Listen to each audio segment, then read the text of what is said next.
অভয়ারণ্যের মূল ফটকে তালা ঝুলিয়ে বিক্ষোভ অবস্থানে বসলেন অস্থায়ী বনকর্মীরা। তাদের দাবি সরকারিভাবে স্থায়ী নিয়োগ দিতে হবে তাদের।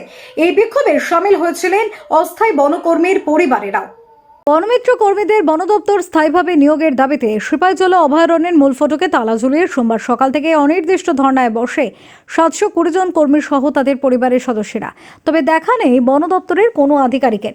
বিপাকে পড়েছেন পর্যটকেরা। তীব্র উত্তেজনা গোটা সিপাহীজলা মূল ফটকের সামনে। খবর পেয়ে ছুটে যায় বিশালগড় থানা পুলিশ প্রশাসন। জানা যায় 2021 সালে অগাস্ট মাসে বন দপ্তরের উদ্যোগে কন্ট্রাকচুয়াল বনমিত্র প্রকল্পে সারা রাজ্য থেকে 720 জন কর্মী নিয়োগ করা হয়।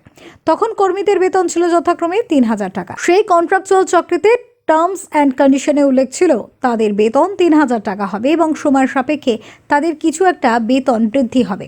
বর্তমানে তাদের বেতন 4820 টাকা হয়েছে।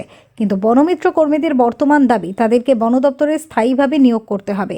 কিন্তু রাজ্য বন দপ্তরের উদ্যোগে পূর্বেই যখন তাদেরকে এই চাকরি প্রদান করা হয় তাতে স্পষ্ট উল্লেখ ছিল সেটা কখনোই অন্য প্রকল্পে নেওয়া যাবে না, এমনকি স্থায়ীভাবেও নিয়োগ করা যাবে না।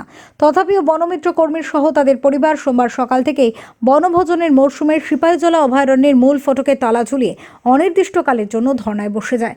এদিকে ঘটনার খবর পেয়ে ছুটে যায় বিশালগড় থানা পুলিশ সহ টিএসআর বাহিনীও। কিন্তু বন দপ্তরের কর্মীদের কোনো আধিকারিকের দেখা পাওয়া যায়নি ঘটনা। অন্যদিকে কোনো রকম ঘোষণা ছাড়াই সিপাহীজলা অভয়ারণ্যের মূল ফটকে বনভোজনের মরশুমে তালা ঝুলিয়ে দেওয়ায় বিপাকে পড়েছেন পর্যটকেরা। বনমিত্র আমাদের 2021 সালে আমাদের নিয়োগ করা হয়েছিল, কিন্তু তখন থেকে আমাদের বেতন দেওয়া হতো। বেতন বলতে একটা এমনি দেওয়া হতো, এটা 3000 টাকার মতো দেওয়া হতো। ওই টাকাতে তো আমাদের সংসার চলে না। তারপরে আমাদের 20 দিন করা হয়েছে, ওখানে 4820 টাকা দেওয়া হতো আমাদের।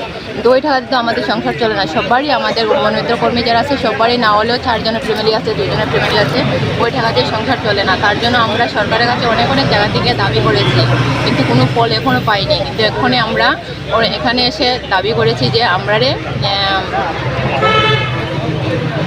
স্থায়ীভাবে কর্মীতে নিয়োগ করতে হবে।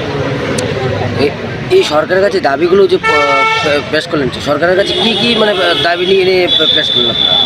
আমরা স্থায়ীভাবে এখানে সরকার আমাদের নিয়োগ করার জন্য আমরা দাবি চাইছি।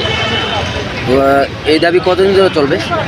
যতদিন পর্যন্ত আমাদের ঠিকভাবে নিয়োগ করা হয়নি স্থায়ীভাবে ততদিন পর্যন্ত চলবে, অনির্দিষ্টকালের জন্য। আজকে কটার সময় এখানে ধর্না বসানো হলো? এখানে প্রায় 5:30 দিকে ধর্না বসানো। আপনার নাম? আমার নাম প্রগতি দাস। আপনি কি বন দপ্তরের কি লোক? বনমিত্র কর্মী একজন আমি। Bureau report, SD news media, Tripura.